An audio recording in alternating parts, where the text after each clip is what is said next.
Hey guys, thanks for joining the session today. As Robert mentioned, I'm Fess. I'm director at Strategic. We're an account-based marketing agency, but you may also know us for our interview series, Let's Talk ABM, hosted by my colleague Declan.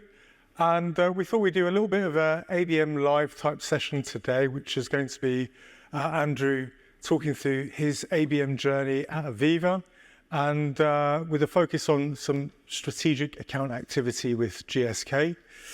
Andrew is a very seasoned B2B marketer, passionate ABMer, and recently new father of two. So he's feeling a bit of the late nights, I think. Not all at once. But... Yeah, he asked me to mention that, so it gives him a bit of a out there. But yeah, Andrew's been doing some great work with his team on global account programs, and we thought it was a great story to share with you today. Andrew, do you want to just give a bit of a background to your experience at AVEVA? Yeah, sure. So my role at AVEVA is to lead the ABM programs in a dual role. So we have tier one accounts. That's 45 global accounts.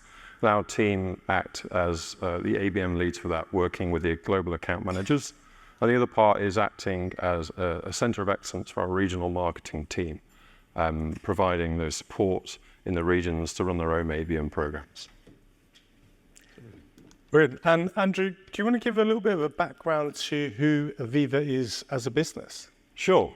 So we're not the insurance company that you're probably thinking of, slight different spelling there.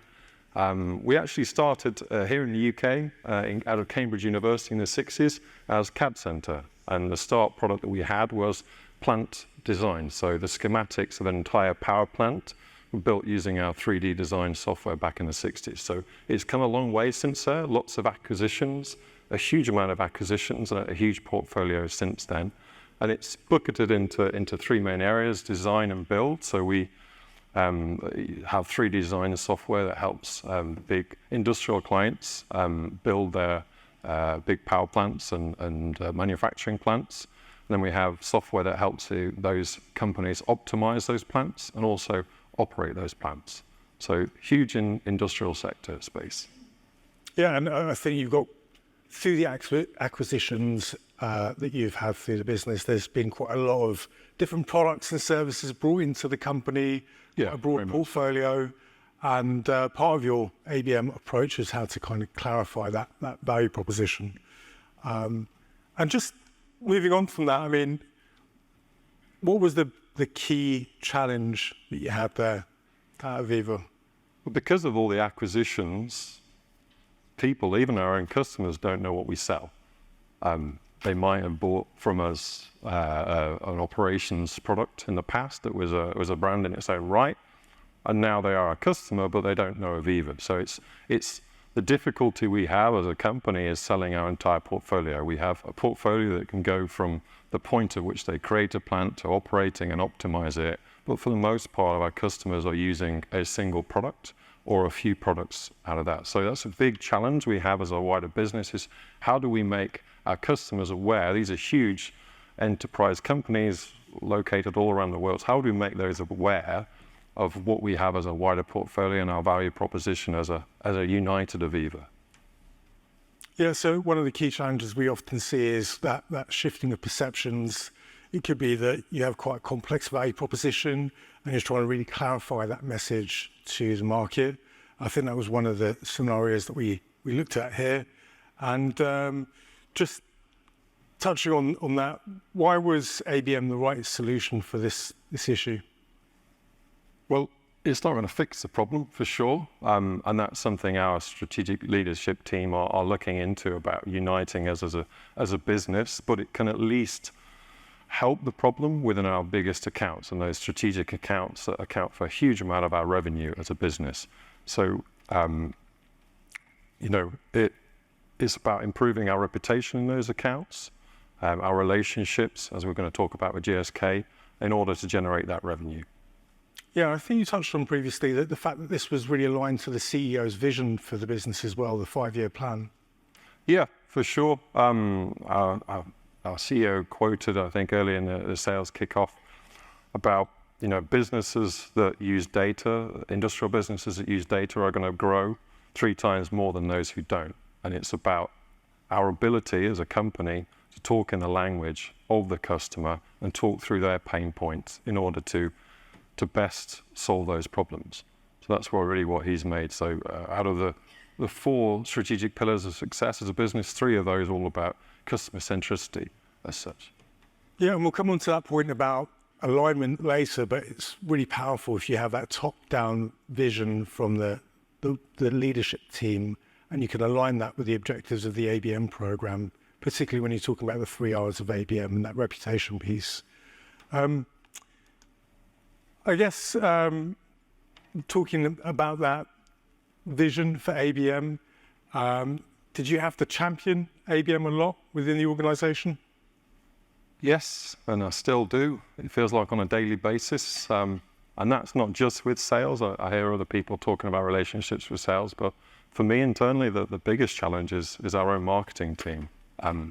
We are a lead generation marketing team, and ABM doesn't fit into that mold. So I have to regularly work with my colleagues in marketing in order to break that mold, to show the value that ABM can bring other than the number of leads created or marketing originated pipeline. And that is a challenge, but it's a evolving challenge, and it's something, especially with our Centre of Excellence work, is something that we're kind of getting over quite well. The sales side, because of lead generation and originated pipeline, expect marketing to be a service, essentially. So we provide them with an end result, and they use that. So working in ABM is quite a shift change for them because it's a collaborative approach. So that, again, has been something. But working quite closely with sales has improved over time.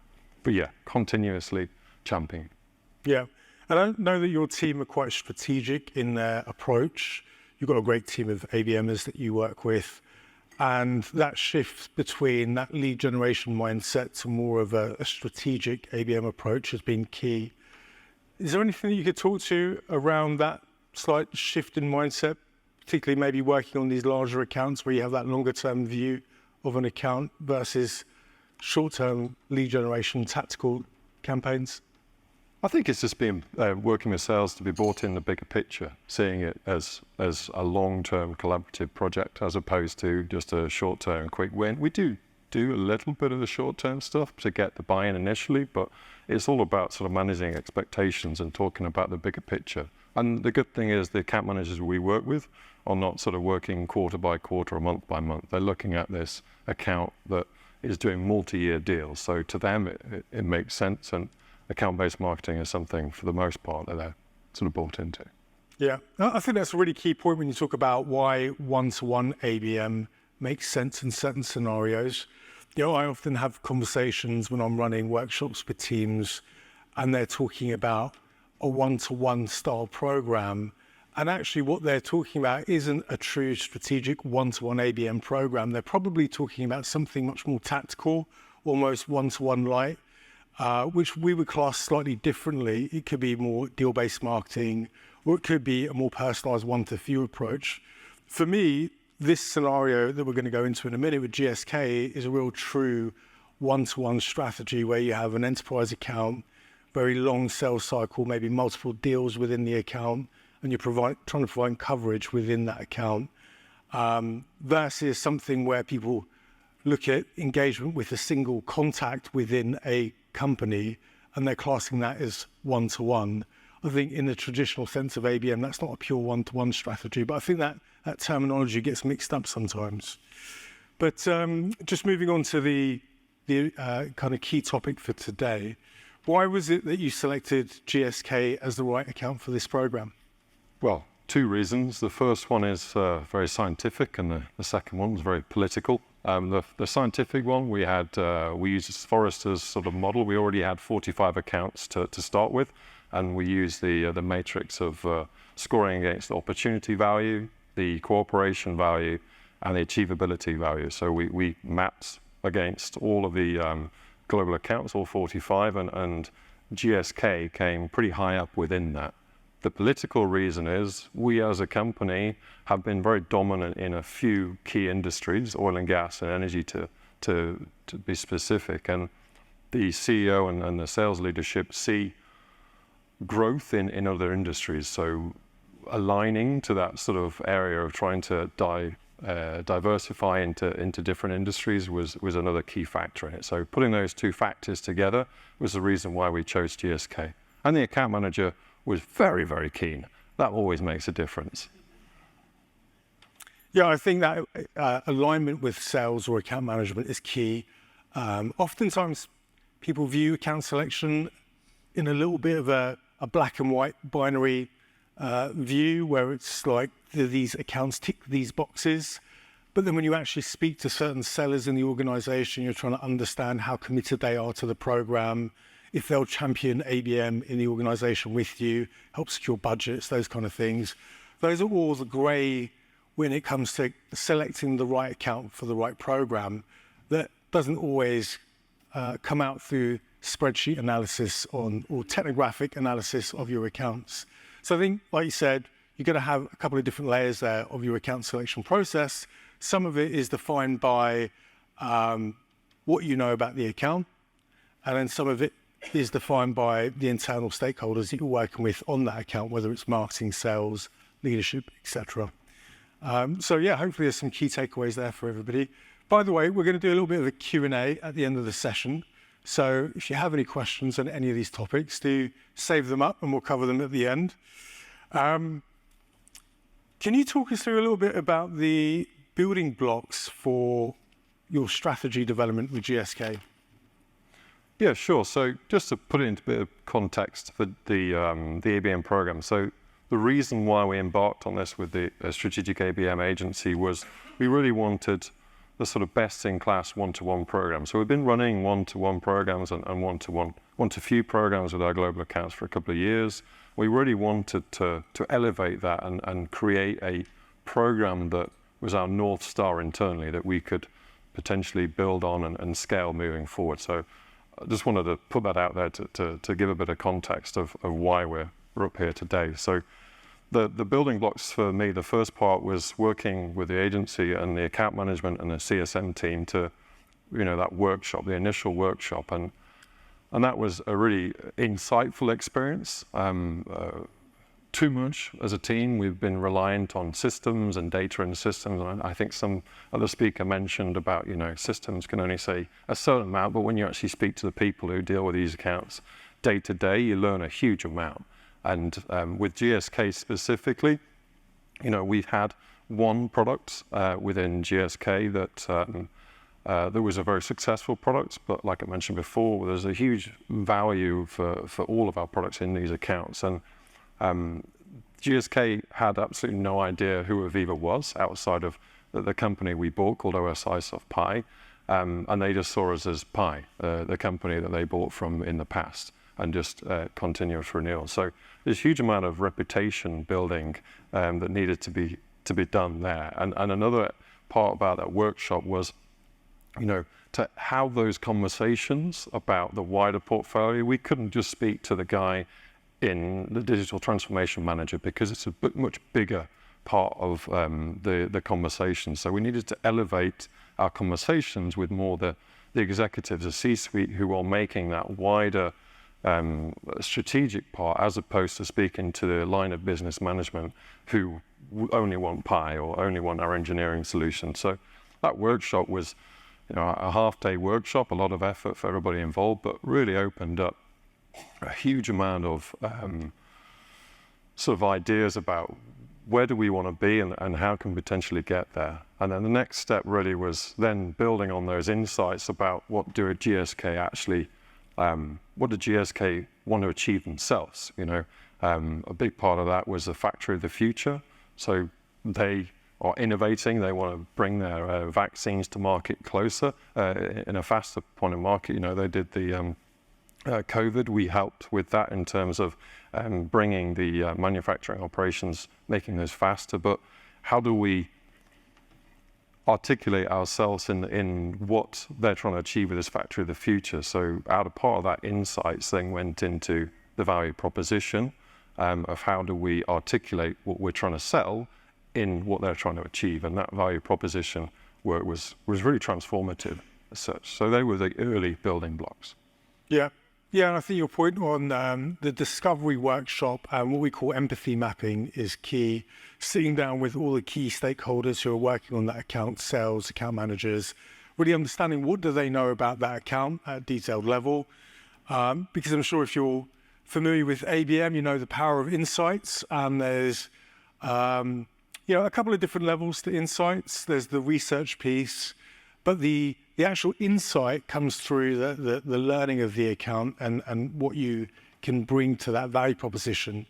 And, when you're talking to the sales team, often what they share can be much more close to the needs of the account than what you can discover just purely through a piece of research that you're delivering through an insight report or such. But again, from our perspective, we tend to do the discovery workshop to then understand where the gaps are in the knowledge about the account. So then you can go away and create a much more tailored piece of research and insight that really focuses in on those key areas and how do you unlock some of those challenges and objectives within the account that the sales team are struggling with. So in this scenario, it was really helping them to grow footprint in the account, build that reputation out, and then understand what other areas of the business that you could touch on there that hadn't really been explored before. So, insights are great, but you have to know where to steer that insights and perhaps build an insights brief around that.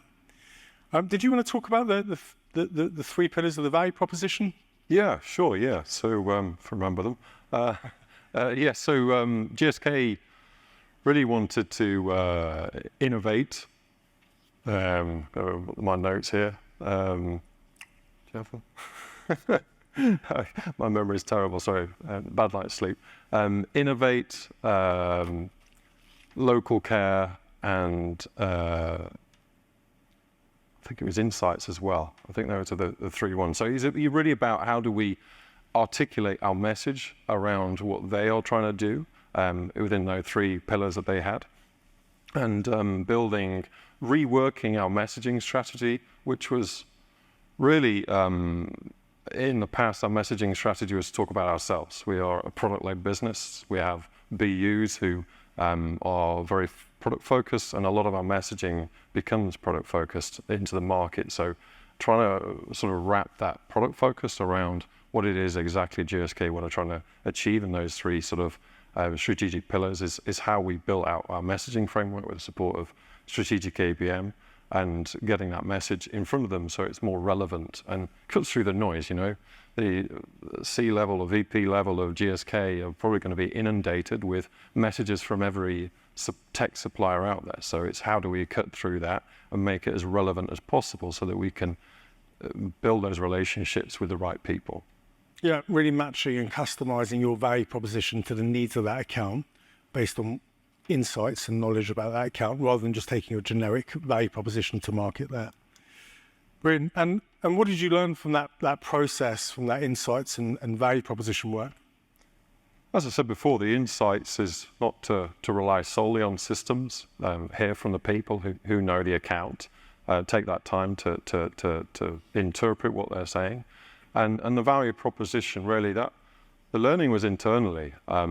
That we had a huge amount of pushback from our brand team, from our messaging team, that we should talk about AVEVA first and then wrap it around what we're trying to do with the customer, as opposed to talking about the customer and then bringing our value proposition. So it took a while. I think everybody was bought into it, but it took a lot of when so many people internally are so used to sort of producing work like that. It was quite a challenge to what everybody doing at status quo as such. So it took, I'd say, about a month of negotiations with our brands team to produce a messaging framework that was specific to one account, that didn't just branch off our boilerplate of what we are as a company. Yeah, and we come across this challenge quite a lot, and maybe it takes, a little bit of an interesting twist when you get other teams involved, particularly brand teams that aren't involved in your general ABM programs, and it's a good consideration before you start to get too far down the road with your ABM strategy, if it's the first program that you run, to consider which other stakeholders you need to involve, particularly in a large and complex organization, bring in the brand team early to educate them on the difference between an ABM value proposition and your general global brand and solution propositions, and how that proposition is going to be speaking just to a particular account or even just a particular set of people within a account that you're targeting, and really it's not going to be seen by many other organizations in the market there. And getting ahead of that can help save some of the time, but normally there's definitely a couple of weeks of argy-bargy on that kind of thing to get it approved. But it's just a consideration. If you haven't been through that process before, getting the right people involved early on and just educating them as to, look, we're going to take our standard global messaging, we're going to tailor it and tweak it based on what we know about this account. And then they start to feel more comfortable around it, particularly if you're also changing, content to match the theme or the brand of the target account. Those are kind of things that you sometimes need a little bit more work on. You might get it approved, you might not, but at least you've had that conversation early on. I think there was another point that you wanted to touch on around developing that customer-centric VP, something that your CEO was keen on.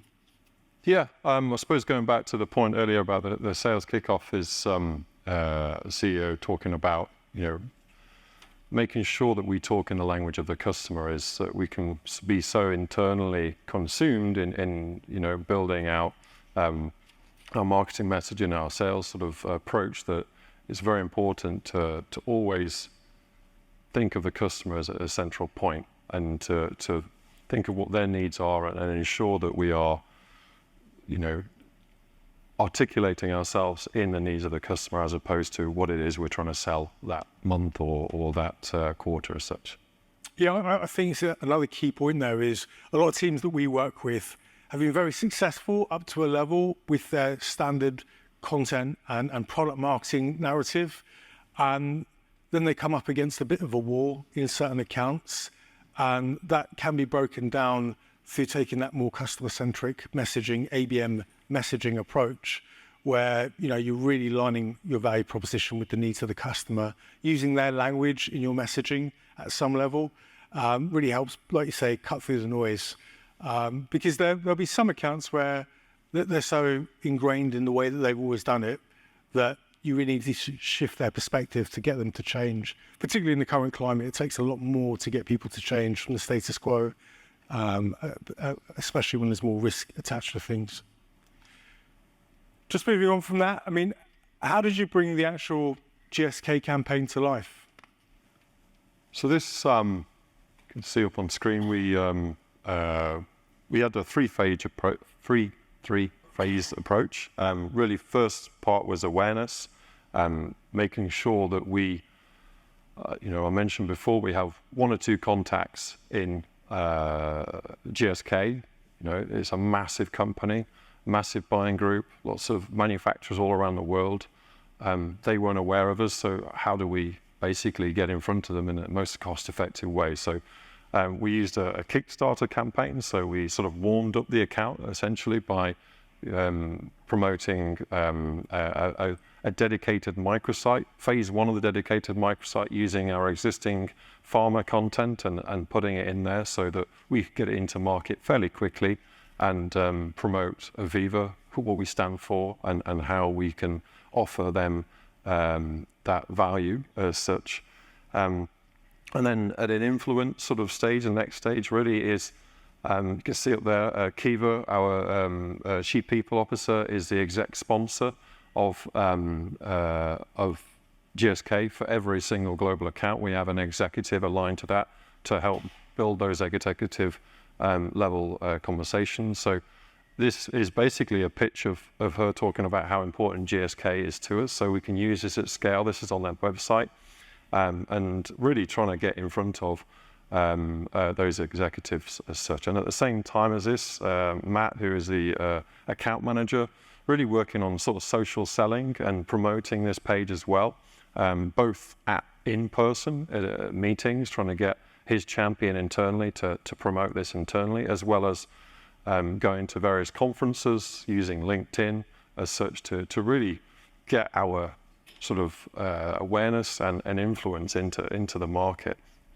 And then finally, the commit stage throughout this is the call to action to speak to our consultants internally, to have a session to talk about the bigger picture, not just about next year's renewal on OSI Pi, but more about how can we add more value, and that sort of consultative session really. And that's really for sales and to take that on as such.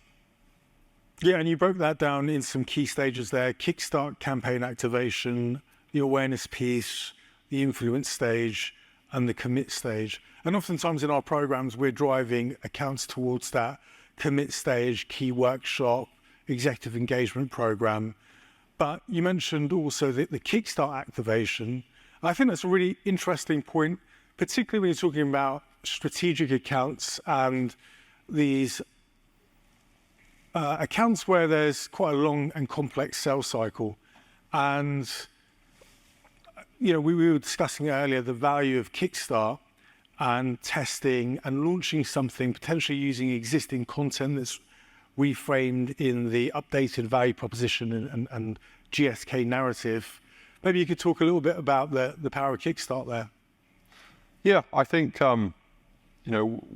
my experience so far of running campaigns is spend months developing a campaign, and then get a little disappointed when you set it live and you was expecting a huge amount of hits and pipeline coming next week and such. And I think the Kickstarter really was a revelation for me in terms of put something out there straight away and see what happens, see how people engage with you, see the sort of this dipping your toe into the market a little bit and getting the awareness at the same time. So that for me was pretty key in terms of learning on the go. They say the best way to learn is to do. And that was great for us, as opposed to sort of spending months and months planning this amazing campaign in a vacuum. Looks great, but actually seeing something and then evolving the campaign as we go along. Yeah, we often try to suggest the Kickstart is a great starting point for clients to do that test and learn phase while they develop the more strategic assets for the wider program.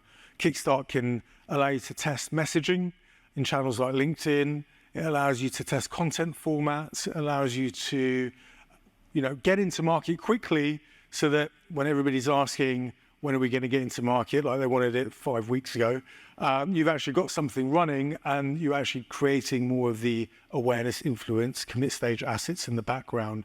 So there's an opportunity to, solve a few issues there from a testing perspective through to a, expectation management side of things. When are we going to get to market?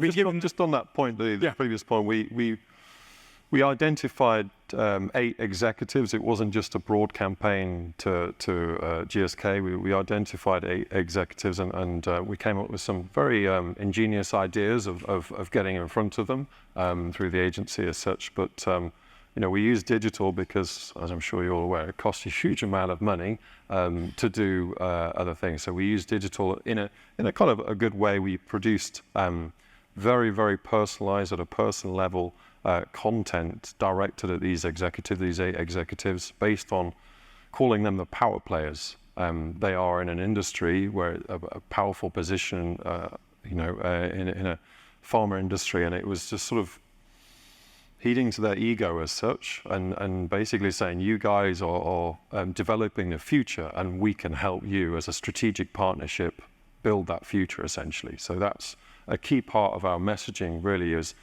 sort of complimenting them as leaders about what they're doing, and then basically saying we can be part of that journey with you and help with the digital transformation element. Yeah, and that kind of leads nicely on to the next question around measurement and success. I mean, it's a long-term program, but how are you measuring success with the GSK activation? I know that we've talked about the 3 Rs. So it is using the 3 Rs. And we started this program in June this year, so it's not been going a huge amount of time. So a lot of the hello, sorry. Yeah. Okay.